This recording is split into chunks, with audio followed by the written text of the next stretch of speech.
All right. So today's agenda, we're going to remind everybody about the mission. We're going to talk about why we need case studies and what's going on right now. And this idea of the first follower. We've got something fun to show you all. And then we're going to show you some of the proof of concepts that are actually happening today and give you guys some next steps. So, all right. So why are we here? We are here to empower immersive learning content creators, right? And although it says to empower subject matter experts, the idea is that whether you're teaching somebody how to knit, whether you're teaching somebody how to go through a difficult conversation in any of their various careers, you're teaching skills, it's essential for us to begin building content for adoption in order for us to cross the technology chasm, right? It's the absence of the Angry Birds. It's the absence of the Microsoft Word. It's the absence of all of the content that applies to the various industries. And so we've believed that content and crossing the chasm is going to happen through immersive learning, and a way to seed that is through academia, and to help them by bringing government, academia, and industry together so that we're sharing knowledge faster. So the roadmap, as we have seen it with Next Wave Network, is the first thing we did in phase one, we brought together a community of immersive content creators and some young graduates from programs that are putting out early designers. That community was very exciting. We ran that community for about 4 months. The next phase was bringing together the alliance, inviting Apple and CDW and Insight and Air University and UCF and UVA and VIPC, our government quasi, public organizations that help out and start to look at, is there a way that we can get there where we're going faster? Now, what's interesting is if you look at Discord and back over from the beginning of the phase, is the Alliance really didn't use the Discord much. And we're about to see the channel pick up as our proof of concepts start in our case studies. We actually believed we were going to be launching labs this summer. And we have a case study. Tim, will you put the case study up for Christopher Newport University in our chat? Sure. So that everybody can see the case study for the lab that was launched there, right? We see there's massive opportunity in our artists and our humanities now starting to build, utilizing the tools that are out now, right? And we know that there are two things fully ready to scale. One is layered 360 video, right? And the other is AI avatars. And so we need to see these things being built into content, and that's going to be, our artists and our instructors doing that. We need these case studies in order to talk to leadership. Once we've got these case studies, then they're feeling confident enough to invest in the labs. We expect the labs to generate the first market. So if you'll take us to the next slide, Tim. So what we found, even in law enforcement and in public safety, where we ran a year-long brain trust and built content, that leadership needed a certifiable example that would give them confidence in rolling out a larger system. Right? So, and we're finding that even our motivators, even our movers, are running into this challenge with their leadership of needing a proof of concept, needing case studies that give their leadership confidence in investing, in these futures. So take me to the next slide. So I think right now what we want to do is give you something that's a little fun. It's only a minute and a half, right? But we want to show you where we're at in the industry in a very simple way. And we want to talk about what does the first and the second follower look like, and how do we create momentum? So just a 1 minute of fun to plant the idea. Tim, will you play that for me? If If you've learned a lot about leadership and making a movement, then let's watch a movement happen start to finish in under 3 minutes and dissect some lessons. First, of course, a leader needs the guts to stand alone and look ridiculous. But what he's doing is so simple, it's almost instructional. This is key. You must be easy to follow. Now here comes the first follower with a crucial role. He publicly shows everyone else how to follow. Notice how the leader embraces him as an equal. So it's not about the leader anymore. It's about them, plural. Notice how he's calling to his friends to join in. See, it takes guts to be a first follower. You stand out and you brave ridicule yourself. Being a first follower is an underappreciated form of leadership. The first follower transforms a lone nut into a leader. If the leader is the flint, the first follower is the spark that really makes the fire. Now here's the second follower. This is a turning point. It's proof the first has done well. Now it's not a lone nut and it's not two nuts. 3 is a crowd and a crowd is news. A movement must be public. Make sure outsiders see more than just the leader. Everyone needs to see the followers because new followers emulate followers, not the leader. Now here come 2 more people, then 3 more immediately. Now we've got momentum.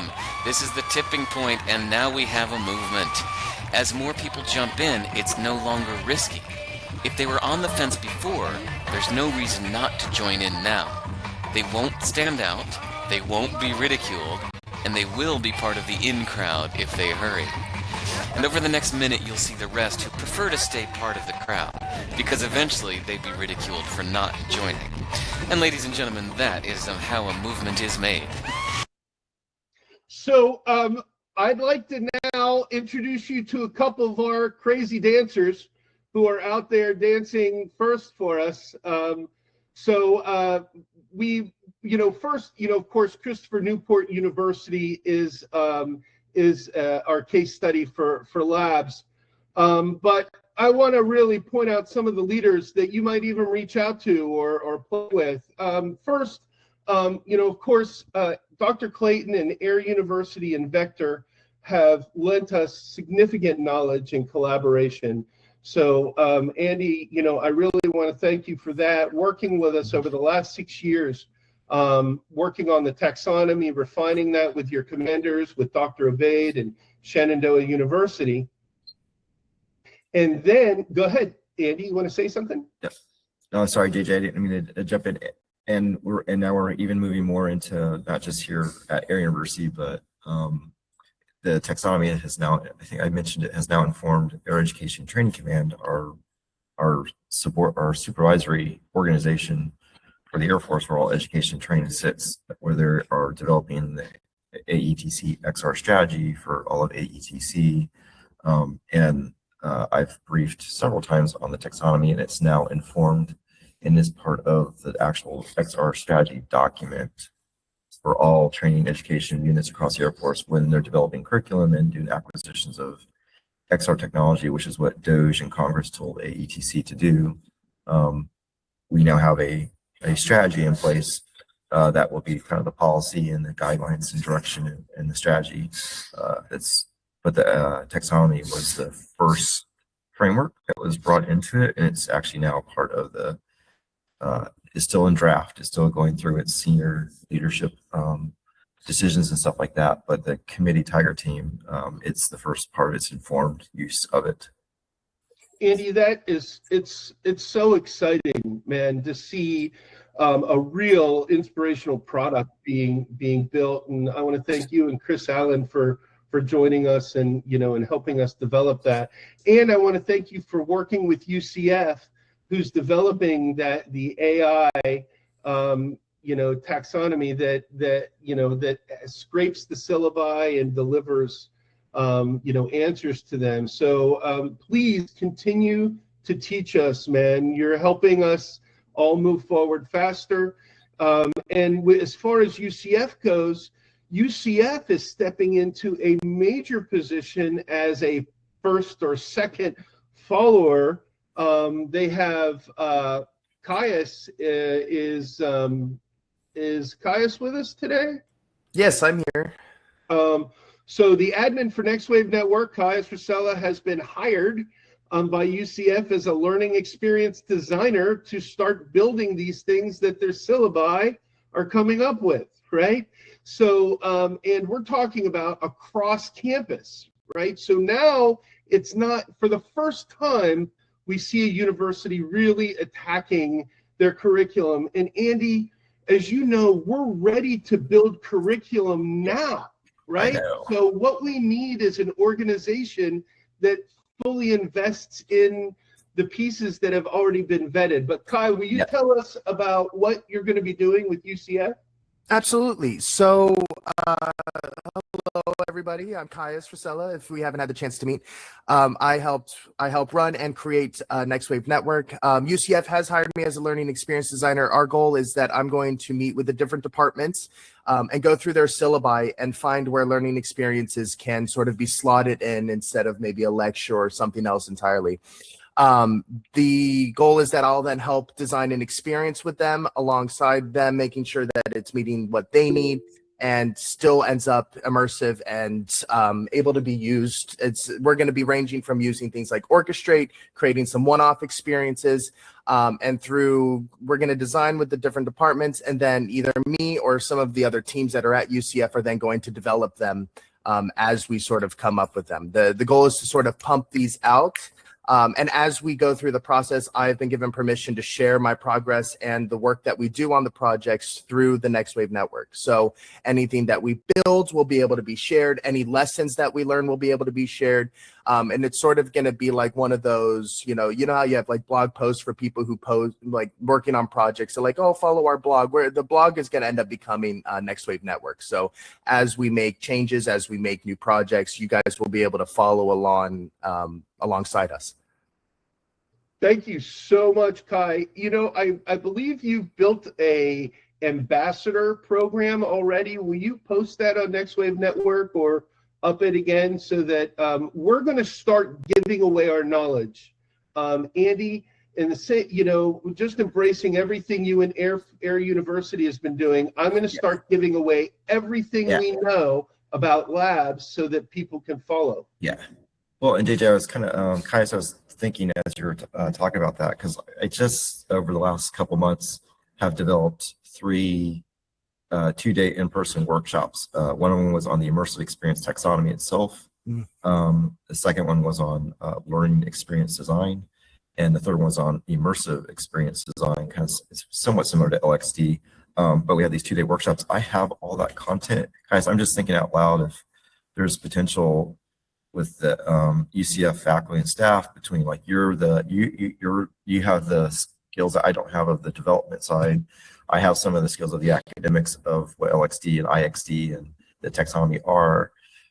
If there's ever brainstormings or if there's a larger group with UCF that you're working with, we could potentially partner and I could give some of that in smaller chunks or something of that to show how we in the Air Force Air University are doing advanced faculty development around LXD and IXD so the faculty understands it, so they know how to communicate and work with people like you. So I'm just thinking out loud, JJ, is something there could be a little bit more here between where I could support you guys with Caius and UCF and the faculty and staff from the academic side, because I'm just not the content builder person. So I think personally, not to cut you off, JJ, but like a brief, we have a sort of I'm going to get the name wrong, but it's basically an immersive learning experience committee where we get together once a month and we talk about the things that we can do. So I will talk to my team and see if we can get you in on those calls, because I think that insight and information would be incredibly beneficial for us. Love it. Awesome. Thank you. Love it. Yeah, I love it. No need to reinvent the wheel if it's already been done, you know? Love it. Excellent. Kai and UCF, thank you so much for being willing to contribute, all the knowledge as you guys are putting this forward. Your sharing has been tremendous. One of our other partners, GW, Dr. Farina at George Washington University's Nursing Simulation Center and Nursing Program has been with us for the last 8 years, helping us develop how these processes work, and it's been part of refining what is now fully a scalable system. Dr. Farina, are you on? I'm here, yes. Okay, so we've been working with GW and with Orchestrate XR, because Andy and Dr. Clayton and Dr. Hink from Air Force are looking at an entire semester. How do you put a secondary story over top of the entire semester? So they're playing a role through a story and they're synthesizing the ideas that they're learning in the class. So Dr. Farina and I got an idea after listening to you talk about that, Andy. And what if we took the sequenced experiences, right? And now Orchestrate XR is looking at sequencing as a journey, right? Yes. Right. And what if we made it an 8-hour clinical journey, right? So very expensive clinical days, right? Very difficult to schedule, difficult to replicate, difficult to create repetitive experiences. So Dr. Farina, will you talk to us about your idea for making an immersive clinical experience and that being one of our proofs of concept? Yeah, our idea is to take a student through different patients throughout the day and all of the things that they might experience in that 8-hour day.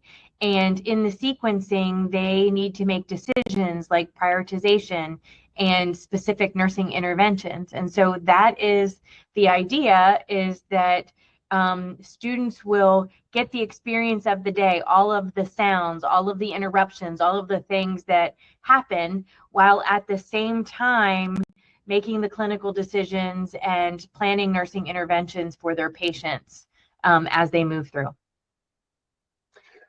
So we've got the idea, we've got no funding. Dr. Farina needs about $5,000 to get it accomplished. If anybody on the call wants to help out, that's great. I am working on my side a little bit with that to try and see. We're just in this weird spot right this moment with our leadership changing over. Everybody's trying to hold a decision for the new commander to come in on budgets and stuff like that. So budgets are definitely a problem. So I get that. And I'm looking at a bunch of different grants and trying to see if I can come up with some funds too. That's a good idea. Yep. Awesome. And Dr. Farina, so so like we were talking about this a little bit, I think last time, and I've been trying to think about we've kind of termed this, we were calling it the commander's cell phone because the course that we've been testing it in is for commanders, but we have about 6 other schools now, chaplain schools, all the way to accessions to our JAG school, which is for lawyers across the spectrum. So they're not all commanders, right? They're in different roles in the Air Force. So now we're actually calling it a PLX, a persistence leadership exercise, which is really what we're talking about here, right? If you want just to give it a short-term kind of concept name, right? It's persistent, however long that persistence is. Leadership, because I can kind of encapsulate a lot of that stuff, and it's something that the Air Force uses a lot of X's on the end of our thing. So PLX, X, and then so capital P, capital L, lowercase x. So it's something we can use as a concept term, especially in new research and academia and applications of stuff. A way of using it as a way to kind of showcase a new pedagogical and andragogical approach to learning for adults. Great, thanks. I'll tell you what's funny is UCF, Wendy, who's not able to be on the call today, said that their nursing program would be interested in testing it out, right? I called David Moody yesterday from UVA, who's with us today, because I thought maybe a couple of their graduate med students could work with Dr. Farina to build it.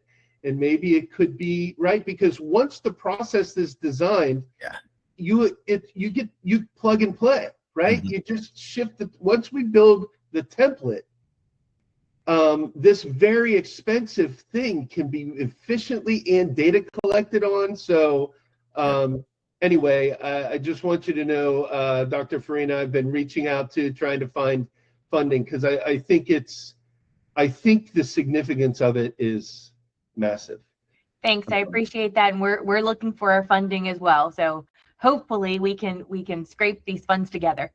Right on. And I'd like to, Aaron Collegeman, if you're on from Orchestrate XR, I would just like to point out that you've been so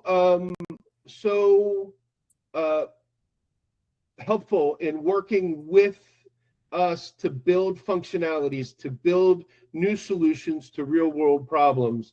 I just wanted to point out that you're, one of our first movers, and we really appreciate you.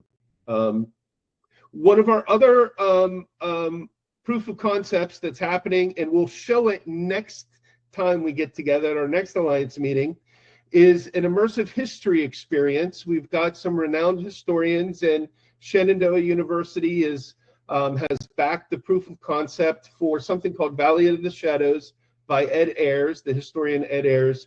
And it puts students through the process of the Reformation after the Civil War. You're in the courtroom and you're voting on how Black men are going to be able to vote in this new government. And it's rather moving, and it's already under process. Tim, was there anything that you wanted to mention about that project? Yeah, I'm in the process right now of editing the first video. Just like Caius and UCF are going to be sharing the progress they're making. We're putting together videos that will let you, if you jump onto the Discord channel, go under the history section, you'll be able to start watching the live documentary of the decisions we're making, the process we're using, so you can get a good understanding of just what it takes and what's getting done. And hopefully that can empower you to move forward in your proof of concepts. So look for that. It'll be up here by the end of week. Thank you, sir. So Discord is about to just become more populated because we've got projects underway, and they'll be sharing their development as they grow. Thanks. So now I want to talk about our really driving proof of concept that we're excited about with Piedmont Regional Criminal Justice Training Academy and New College Institute. What we're building is a proof of concept for law enforcement training, and I'd like to introduce the director of Piedmont Regional Criminal Justice Training Academy, Ben Ray. So Ben, thanks for joining, and we've been together for a bit of time. We actually ran a whole brain trust for a year where we tested all of this, but Ben, I just wonder, there are three important positions as we're building these projects, right? There's our subject matter expert who's going to make sure that the training has value. There's often leadership that is funding from a different level, right? So often we have leadership that has an agenda of creating positive training or positive results, and that's Joe, and we'll ask Joe to talk about his aspirations for this. And then there needs to be a technologist, right? Somebody in the room who's got a little bit of ability that we can teach, and that's Elijah Pickett, and we'll introduce to each of you. Ben, if you're with us, would you mind sharing with us what your aspirations are, what you think the possibilities of this immersive learning is? Well, and I appreciate it, and I appreciate the ability, or at least a chance to talk to you guys. It's been very exciting for us and challenging along the way. We started with JJDM, like he said, sometime back on another project we had. And the thing was, we liked it so much, we never let it go. We just kept getting it. And it was funny, then after that, when he reached out, and we were already working on this public safety piece that he's talking about. And it's, like I said, been very exciting to work with Joe and his team. Without him, I don't know where I'd be today either. But with that being said, we think this type of training is unique, and it's actually one of its kind once we roll it out. And what I mean by that is that this type of training that we currently have is not just classroom. There's a lot that we do here at the Academy. We try to do more hands-on. You know how most people are, just like me. The learning side of it is that, I like the classroom, but I surely like the hands-on. And that was the direction we started taking it here, was to create immersive learning, immersive training lessons to be learned from the real world. So that real world practical is to get out there in the field, create the training, bring it back, let Elijah and his team and Joe and him work with us as well to try to help out and say, hey, we're here to support you and help you guys get this out there.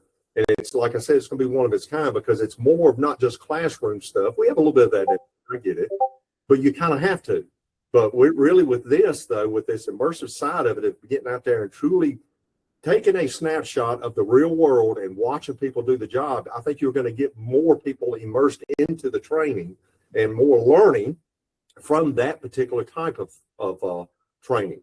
So the video aspect of it has been really great for us. This is just a piece of what JJ is talking about as we move forward.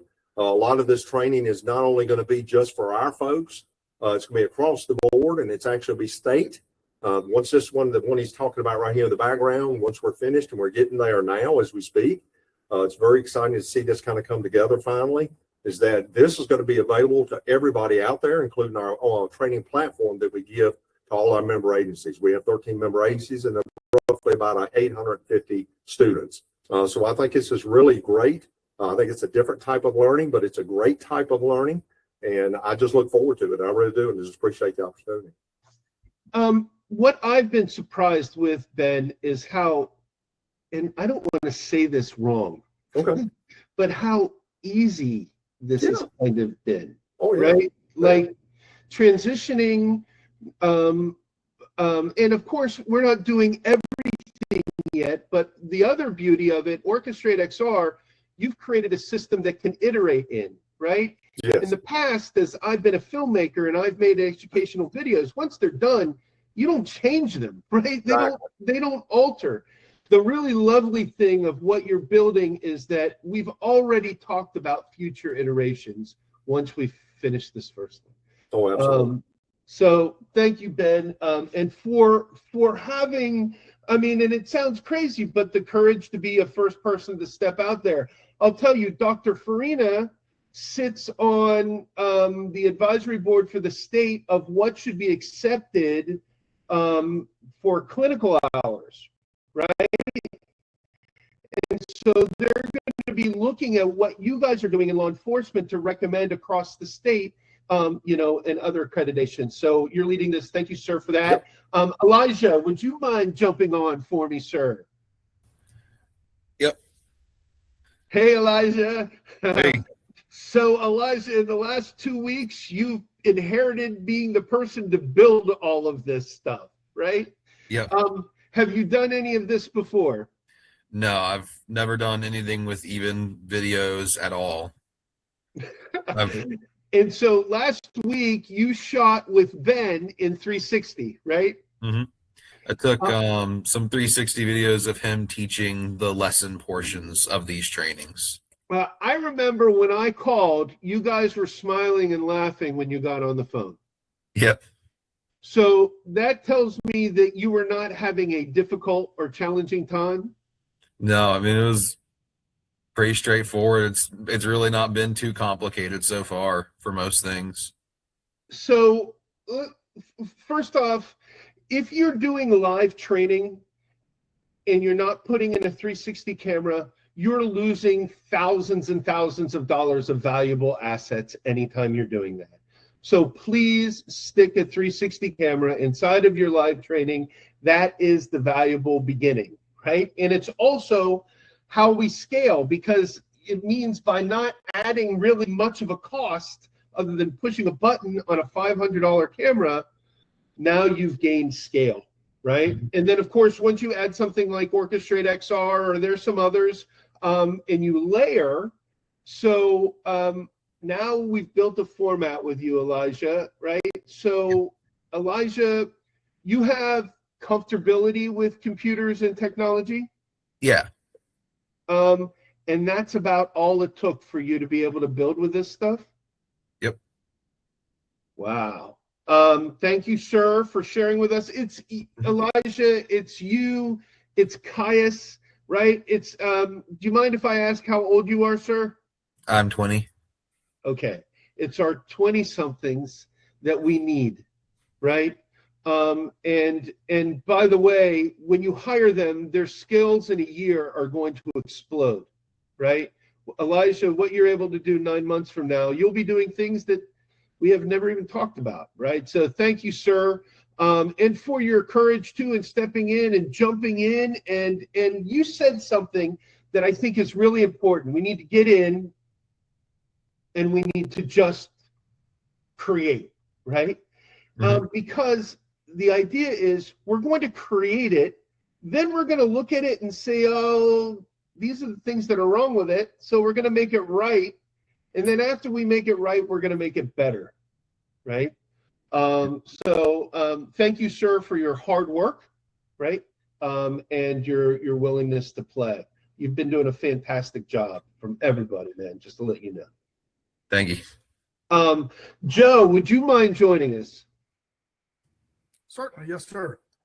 Thank you. So Joe Sumner is the executive director for New College Institute, and you end up doing a lot of work between government and academia and filling in the training gaps of our public safety, our various organizations and industries from fire, law enforcement, EMS, and more.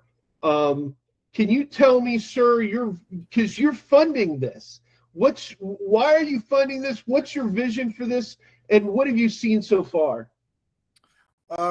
Certainly, yeah, happy to answer those, and I'd be remiss if I didn't give a shout out to the team on here, Tim and JJ. Been incredible working with you guys. It's not a sales pitch for your team, but again, I'd be remiss if I didn't acknowledge that at the beginning of it. For anybody that hasn't had the opportunity to work with the Rochella team, it's a great experience. They will hold your hand as much as you want, and they'll back up and get out of your way as much as you want. So couldn't ask for a better arrangement. As far as how we came to this operation, as Ben mentioned earlier, we engaged with this team through kind of a big joint group project that they referenced earlier. It was a great success. For that, we were just looking to capture one training activity, kind of a proof of concept model similar to this, but it was specific to public safety, law enforcement. Once that proof of concept was completed, we were very happy with it. And the team kind of parted ways, and the academy, Ben and his team, and NCI, we identified that now that we had the skill set, there was an opportunity for us to continue utilizing it. It wasn't just a one and done. It was a proof of concept that added true value to our training resources. So we put together a team to identify what can we do, what areas of training do we have gaps in. Ben and his team are one of the only authorized training agencies that can provide animal control officer training throughout the Commonwealth of Virginia. Correct me if I'm wrong, Ben, I think you're one of maybe only 2 in the entire state that can do it. So certainly got a great opportunity there. And so Ben wanted to capture some authentic experiences. And but what I mean by that is partnering with actual live call and doing a ride along and capturing that footage. So we put together our team, had a great experience doing it, and wound up with just tons and tons of stock footage.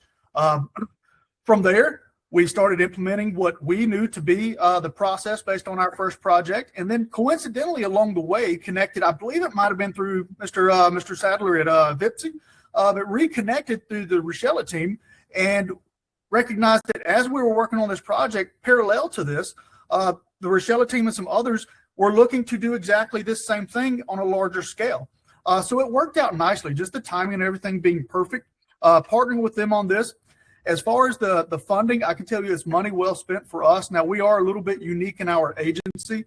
Our agency's mission is we're a state agency. We are funded by the Virginia state government, and we are tasked with providing the next level of education, whether that is funding initiatives that will bring a new training program that doesn't exist, or whether it's doing exactly like we're doing here, where the Piedmont Criminal Justice Training Academy already has the credentials and the offerings for animal control, but they have a desire to take it to the next level, incorporating technology and immersive learning and other things. So that's where we step in with the funding to cover things such as training experts, subject matter experts, and technical expertise. When we reconnected with the Rochella team here, we were very proud, like, oh, great, look at all this stuff that we've done. And what I got to say that's so great about working with the Rochella team is, Tim looked at the footage and he says, you used the right cameras, but the video's not optimal in the way it was shot. We might have lost a little some of the things we can do. But then over the next couple of days, course of weeks or so, Tim's taken the time to really dig into it and found a way that we can now incorporate that live call footage that we captured doing the ride-alongs into the Ben and Elijah were mentioning, the recorded lecture session. So it gives a nice change of pace. I believe it allows us to utilize the footage that we spent several months capturing and editing. And so I just can't say enough great things about this project and the way it's going. I'm very excited. Our ultimate goal is to create a training curriculum that will support the Piedmont Criminal Justice Training Academy. And then from there, if there is a desire for the state to take it and to launch it statewide, with Ben serving as kind of the founder and the driver behind it, and NCI providing the kind of the technical expertise and the funding necessary to take it statewide, that's where we look to go with it. Just really increasing those training opportunities all across the Commonwealth for those public safety agencies that may not necessarily have the opportunity to use these resources. Joe, working with you guys has been really eye-opening for us, because what you've taught us is sometimes we strive to step into the most extreme immersion that we can create. And what we found is that by taking existing 2D footage and incorporating it into VR, while we're not getting the full immersive moment, the full immersive experience, we are accomplishing scale in ways that we've never been able to accomplish before, right? So I know that you already have ideas of how you want to iterate on this once we're done with this iteration of it, right? That's exciting. Just give me 1 second of talking about that, would you? Certainly, and I'll share one with you that's kind of fresh. I don't know if I've even shared this one with you, JJ, but one of our partners that's located here in our facility with us is the Minority Business Consortium, and they're an organization, a nonprofit group that is their primary mission is to create opportunities for business resources for the underrepresented populations, the entrepreneurs, if you will, that may not necessarily have access to large angel funds and seed funds, things of this nature. So we partner with them to do things such as customer service training, how to develop a business plan.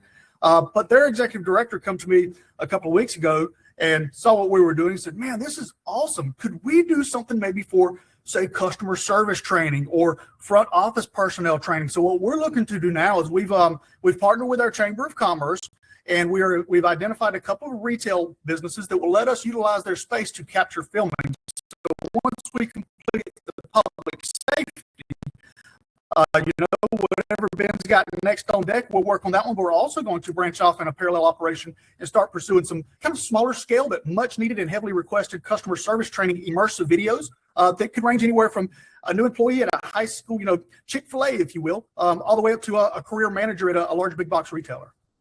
Wow.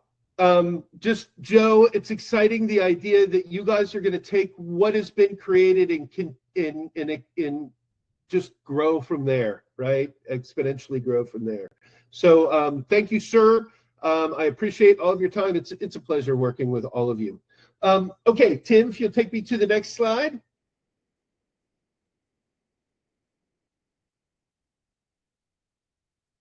So what are the next steps? So I want everybody to know that Rosella Immersive through Next Wave Network, we're just calling Next Wave Network. We're just going to start giving out how you run a lab, what are your operations manuals. We're just, we're in with UCF and Caius trying to share everything that they're building.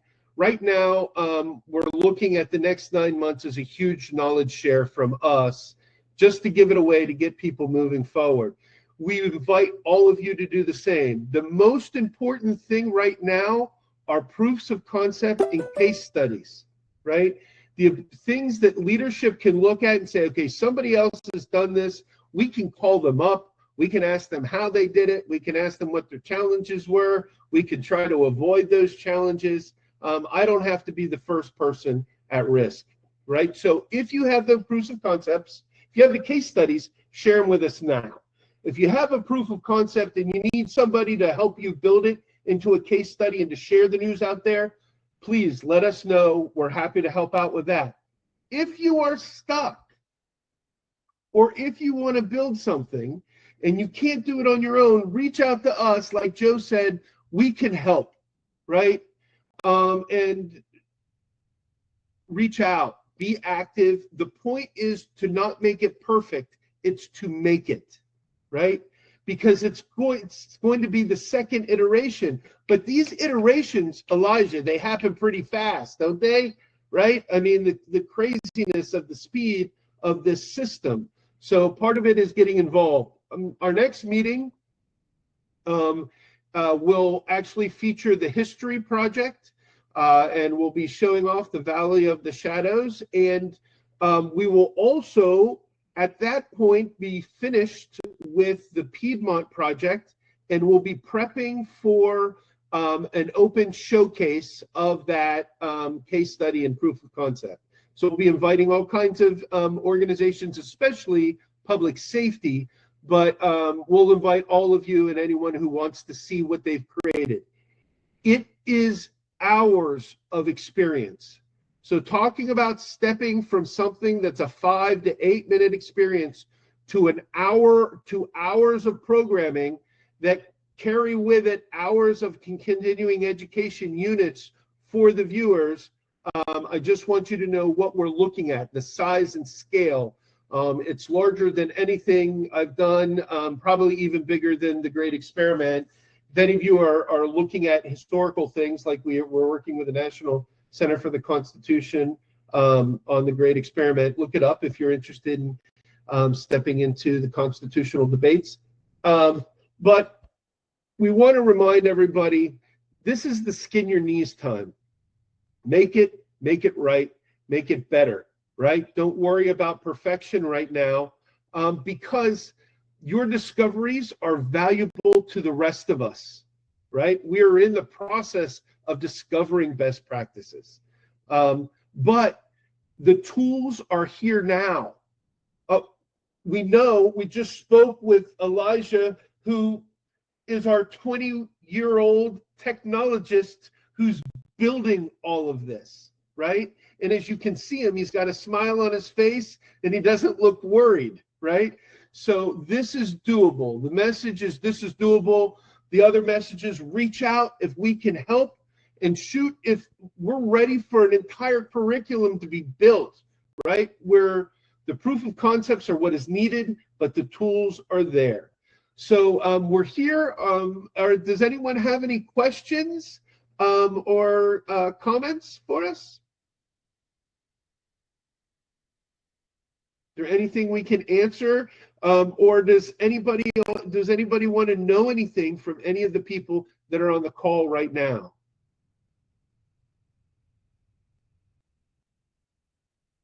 I've got a question, JJ. I heard you reference the Great Experiment, and I had the opportunity to see a bit of that at one of the showcases that we did with your team a year or so ago, and that was incredible. I know in our area, a lot of our K-12 systems are reaching out to us in, part of the whole Virginia 250 to align with the USA 250 commemoration and things. So I definitely think there's an opportunity there if you haven't considered it. Maybe you are, but we don't just focus on the adult training population. We have a strong presence with K-12 partnerships. We do the same thing with them. We either work with them to establish something new or to supplement some things. So I'd be very interested, whether it's a follow-up or whether there's something you can share here about any accessibility or any resources to that type of content, knowing that that's going to be a heavy focus of our K-12 organizations over the next school year. So Joe, the Great Experiment is desperately looking for a user that will give them data from the use. And the historians will all be on next month showing off a second experience, a much smaller experience. They're creating a smaller experience because the big experience is almost too big, right? But if you've got a use case, I'll connect you with them between now and next month. And they'll be excited to get a user in Virginia. And then next month when they're on the call, if you would bring it up, because they're trying to find users. Dr. Clayton? Okay, sorry. Joe first? Thank you. Would be very interested. Thank you, sir. Excellent. Dr. Clayton? Yep, JJ, same thing, right? My VR elective class starts in August or late July, and I have them for 10 months, right? And they're learning about how you develop design, right? So we could be another potential population of students that could use the great debate and some of the other things to help provide data. And so I think on the next month's meeting, I'd love to talk more about that and see if my students who will just be getting ready to start class at the end of July for the next 10 months in VR would be perfect, I think, also. I'll tell you, this is the value of the Alliance for me, right? Every time we've brought up needs, other answers have come. And I will tell you, they're desperate for users. And if you guys are interested, it's a wonderful connection. And it's really, the work is exceptional, not just from a technologist point of view, but the empathic story of being in Independence Hall and debating with the other founders is profound. But it also tells you the possibility of what is coming our way for immersive learning and what we all need to be building now. So I'd like to thank everybody for joining us today and for all the work that happens in between these meetings. Joe, you and Ben leading our industries, thank you so much for the trust. And I'm going to stay on for the next few minutes in case anybody has any questions or thoughts.